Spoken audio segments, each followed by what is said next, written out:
Studio. I'm Linda, and we're here today to explore the special features of the Clay Punch Cutters collection.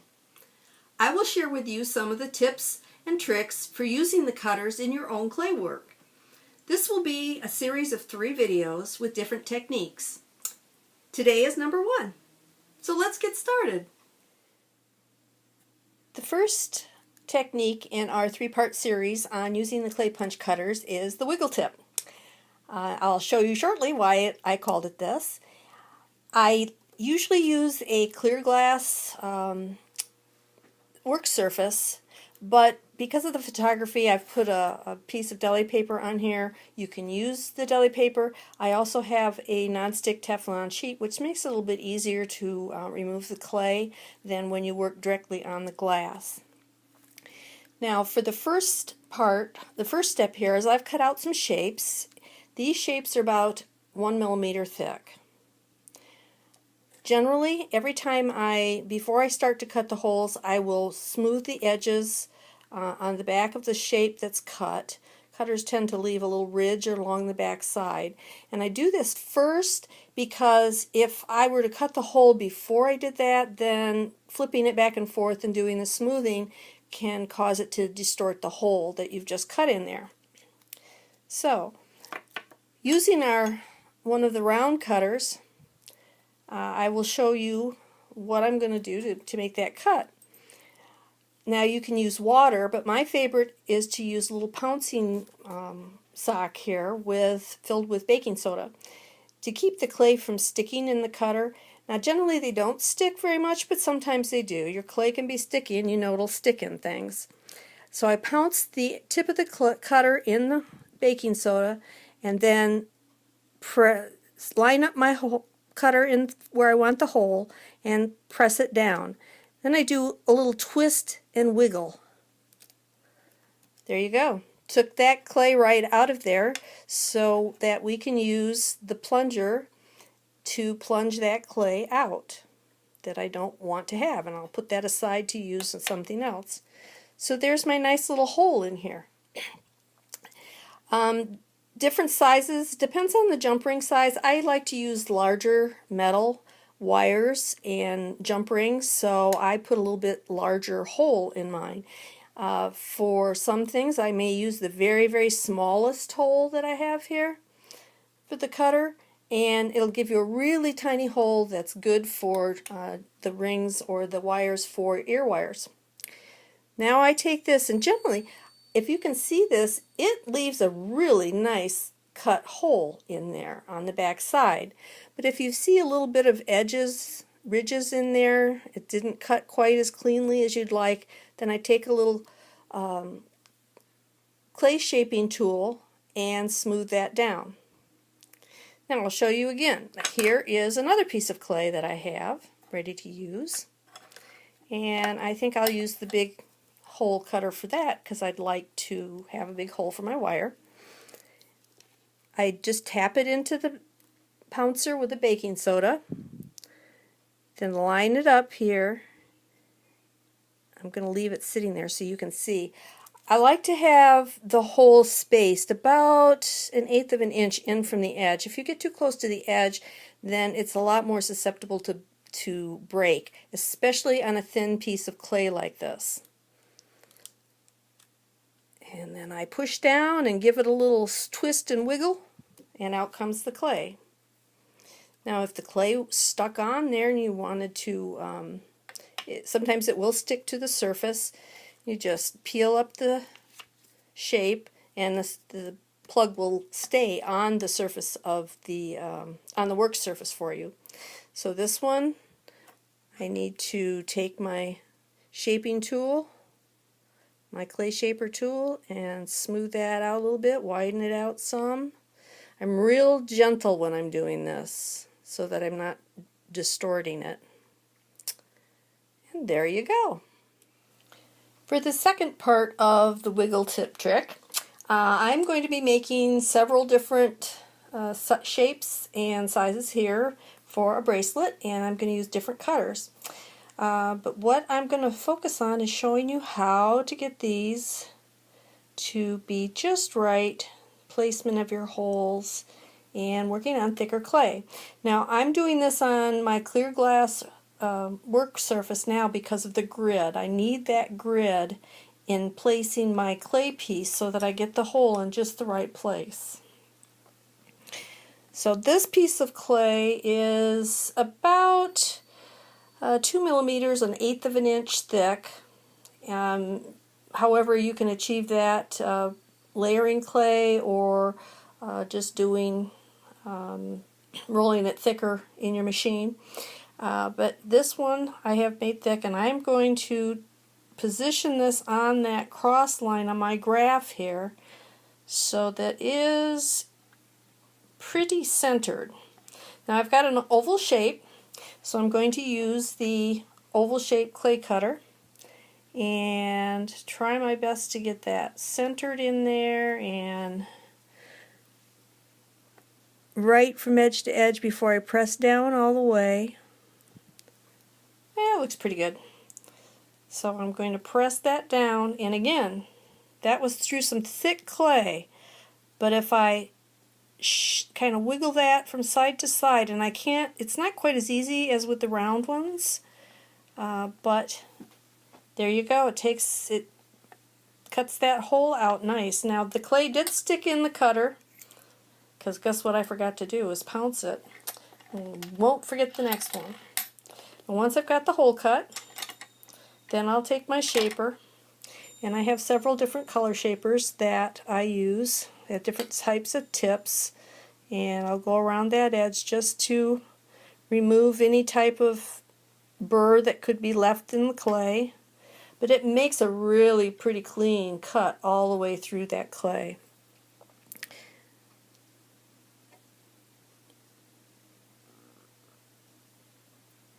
Okay, so I've got that one done. So we'll put that one aside, and we'll go on to the next one.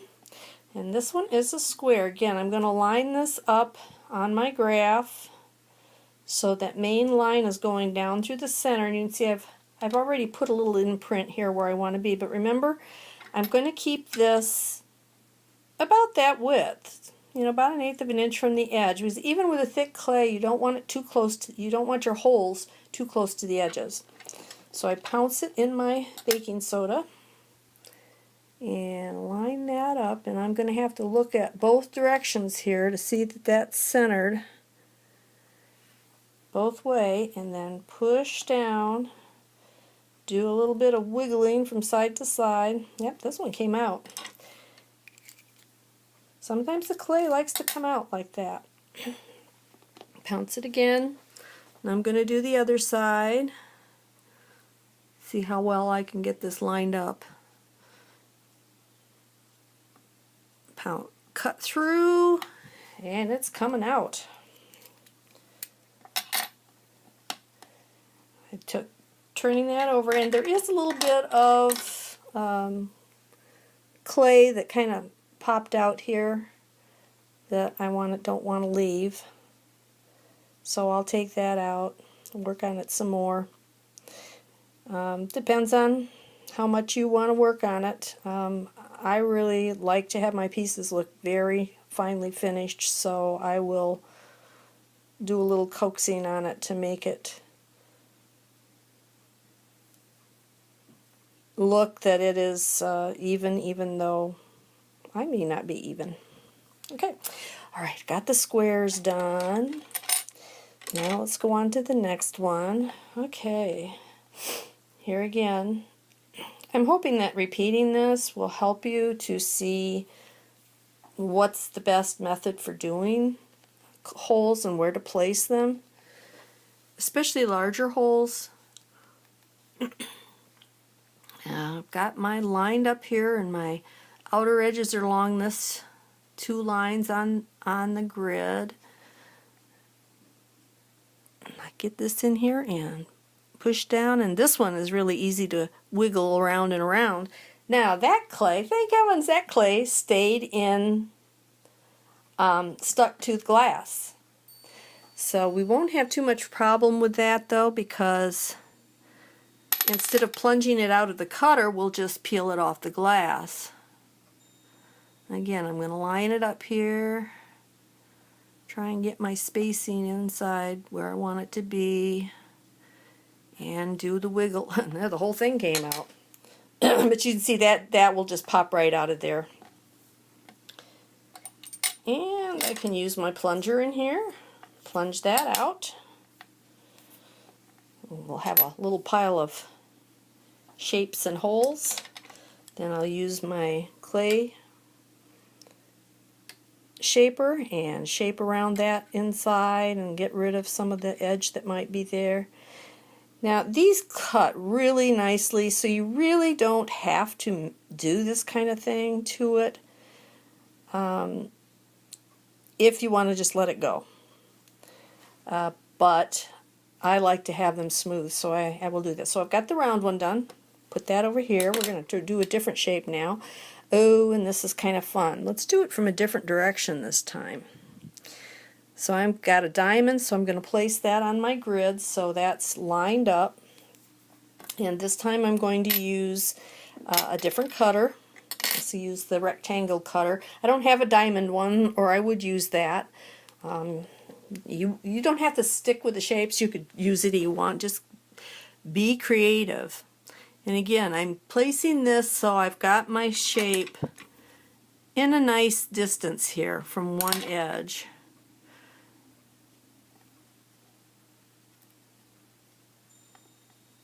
Yep, that one came right on out.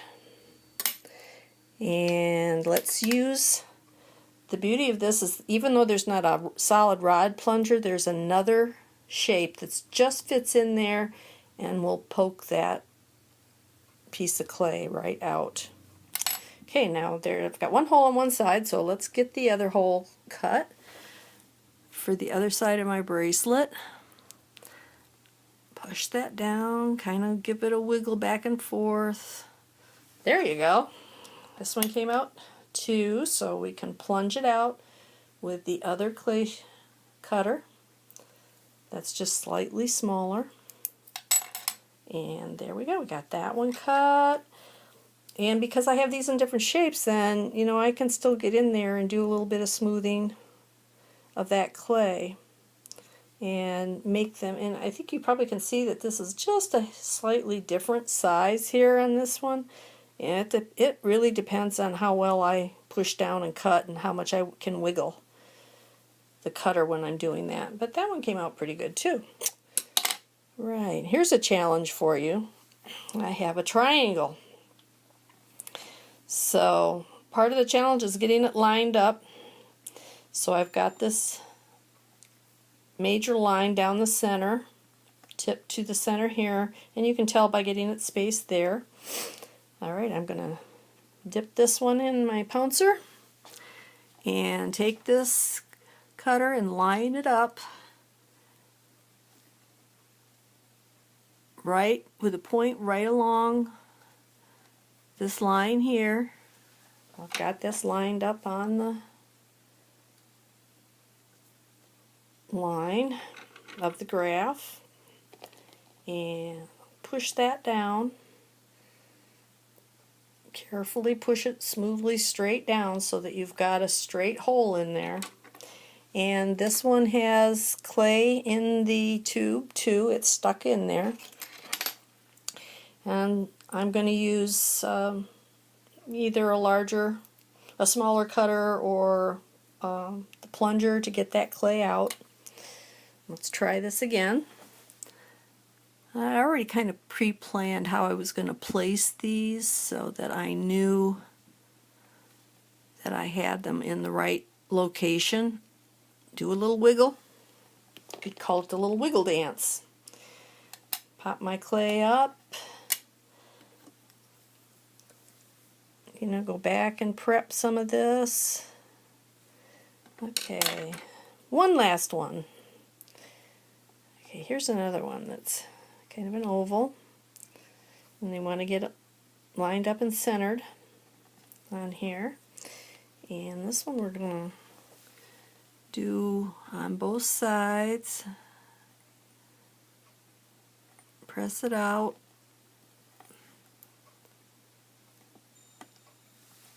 Clay came out.